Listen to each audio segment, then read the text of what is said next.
ألم تر إلى الذين بدلوا نعمة الله كفرا وأحلوا قومهم دار البوار جهنم يصلونها وبئس القرار وجعلوا لله أندادا ليضلوا عن سبيله قل تمتعوا فإن مصيركم إلى النار قل لعبادي الذين آمنوا يقيموا الصلاة وينفقوا مما رزقناهم سرا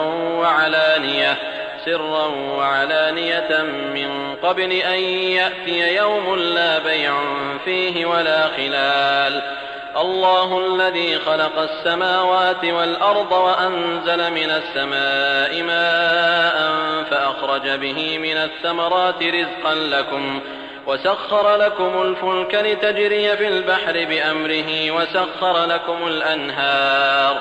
وسخر لكم الشمس والقمر دائبين وسخر لكم الليل والنهار وآتاكم من كل ما سألتموه وإن تعدوا نعمة الله لا تحصوها إن الإنسان لظلوم كفار. काय तुम्ही त्या लोकांची अवस्था नाही पाहिली ज्यांनी अल्लाहच्या कृपा देणग्यांच्या मोबदल्यात नाशुक्री जाहीर केली आणि आपल्या जनसमूहाला घेऊन विनाशाच्या खाईत उतरले, स्वतः सुद्धा बर्बाद झाले आणि आपल्या जनसमूहाचाही त्यांनी सत्यानाश करून घेतला. जहन्नमच्या खड्ड्यात जाऊन पडले. हे अतिशय वाईट ठिकाण आहे.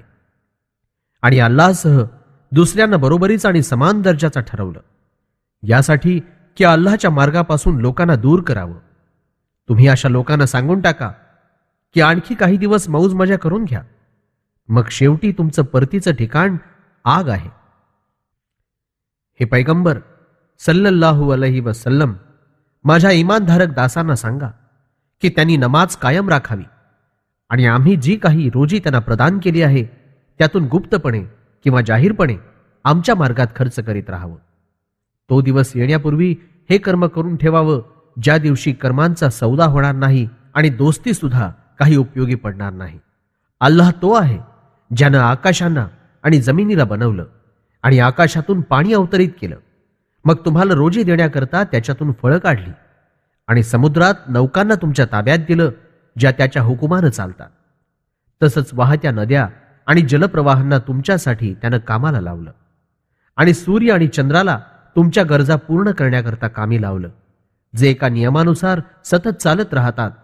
आणि रात्र आणि दिवसालाही तुमच्यासाठी त्यांनी कामाला लावलं आणि तुमच्या प्रत्येक आवश्यकतांपैकी प्रत्येक गरज त्यानं पूर्ण केली.